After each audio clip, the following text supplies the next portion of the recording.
In Palestine, the only language I knew was the bad language. I can tell you some Hebrew bad language that I cussed through the fire line in all the demonstrations that I went through. I began to have a chat with her, but I didn't want her to know that I was an Arab. So I didn't roll my R's. Ma'am, my name is Bill, I'm from California. You know.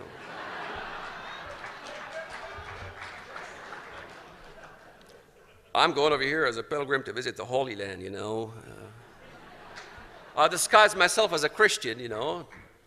And she began to talk to me, you know. I said, oh, first time I'm talking to a Jew. I began to ask her a question, ma'am, do you have any children? She said, well, I have 2 daughters in the IDF, Israeli Defense Forces. Wow. I said, ma'am, how do you feel that your kids kill Arabs? I mean, they're in the military, they shoot Arabs in demonstrations. They kill Arabs. How do you feel about that? To my shock, she began to sob. Took out my handkerchief. She began to wipe her tears. I said, why are you crying? She says, I hate the idea of my daughters killing Arabs. We love Arabs. Maybe she uncovered who I am. So you love Arabs? She says, yeah, we love Arabs. We got no problems with Arabs.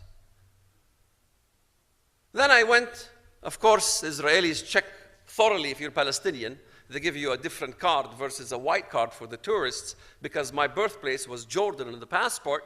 So I had to go to interrogation and all kinds of things like that. And of course, I had to exit in a different area because, again, I'm Palestinian, there's more security precautions. And as I met my uncle, and second, third day, fourth day, for the whole month, I've been taking trips all over the land. And during those trips, I remember getting in the car with my uncle, and there was something that kind of was unsettling with me. I wasn't used to the graffiti that I saw all over the walls. Because I lived in America for a lot of years, and I'm not used to, I used to gang graffiti. I said, Uncle, I can't find a square meter of wall in the entire country. You took me on a tour to Ramallah, everywhere.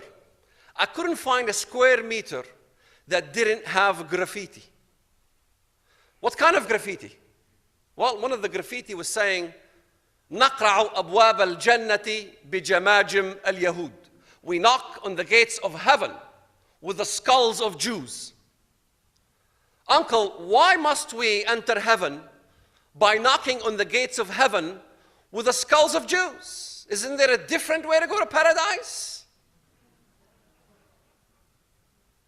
And then I took a taxi cab one point. I wanted to go to Hebron. I went to Hebron in this taxi cab from Jerusalem.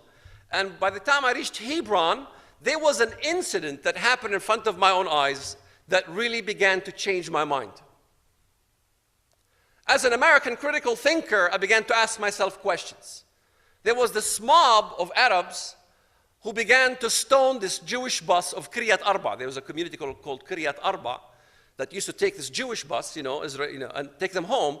And as I looked at this bus, I could barely see the bus from the amounts of stones that were being hailed like locusts on this bus. You could look at the bus, you could see bars, wire mesh, and bulletproof glass. And I began, the guy wanted to make a U-turn and get out of the situation. I said, stop right here, I want to see this. So I rolled down my window, and I looked in awe. He says, why are you surprised? I said, I'm surprised because I'm asking myself the question, why are these people not allowed to live amongst us? I mean, we have 1.2 million Arabs living in Israel proper. They go to mosques, they pray towards Mecca, they're full free citizens, they can vote. Why are they allowed to live there, but Jews are not allowed to live in Palestinian proper? Why is that? Of course, that's a stupid question. In fact, it's a stupid question even in our Western culture. Because one Jewish rabbi had a bumper sticker in his car. It says on it, Jerusalem for the Jews. I said, Rabbi, you got the wrong bumper sticker. You need to put a bumper sticker that says, on top of it, that says, Mecca for the Muslims. I said, why? I'm not a Muslim. I said, just put the bumper sticker, Mecca for the Muslims. And when somebody stops you and asks you, why are you putting this bumper sticker, Mecca for the Muslims, then peel off this bumper sticker and show him Jerusalem for the Jews. Ah! A Jew walks on the Temple Mount and it's a problem. The whole world is up in arms. The Pope makes a statement and the whole world is up in arms. Effigies of the Pope being burned all throughout the world. But yet one set of dogma fits, but it doesn't fit for these guys. These guys are allowed to be that way. We're not allowed to have critical thinking to criticize a religion. Criticizing a religion is not racism. Criticizing a religion is a freedom of speech. I had many family members who died. I look at it back, and as I rewind back, I look at my cousin Ra'id, the 16-year-old boy, who wanted to go and put explosives on Ben Yehuda Street to kill Jews. Of course, the Israelis, when they know you have explosives in the car, sometimes they shoot first and they ask questions later. What do you want him to do? You want it to be American-style kind of justice. Okay. Sir, you have a right to remain silent. You have a right for a Jewish lawyer. Here's a couple of shekels, and you can make a phone call. Boom. Everybody dies. My cousin Ra'id, 16-year-old boy, didn't deserve to die. He was killed by Israeli bullets, yes. How did my family react? My Aunt Fatima, she had a wedding festivity in the village. A wedding celebration.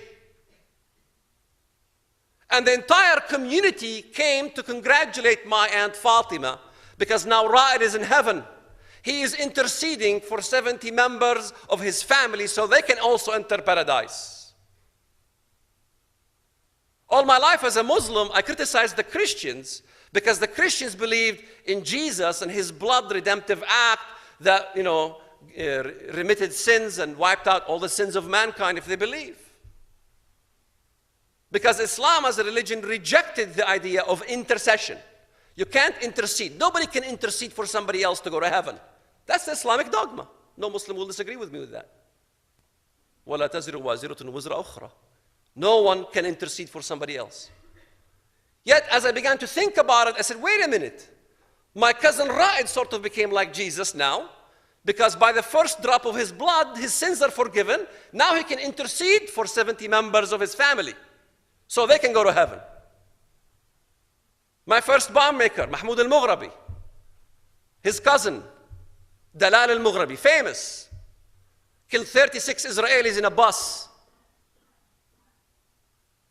Everybody was proud about it. She's a hero.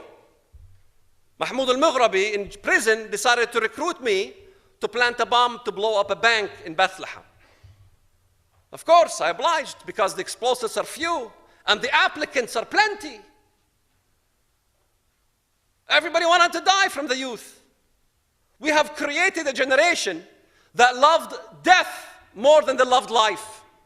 يعشق الموت أكثر من أن يعشق الحياة.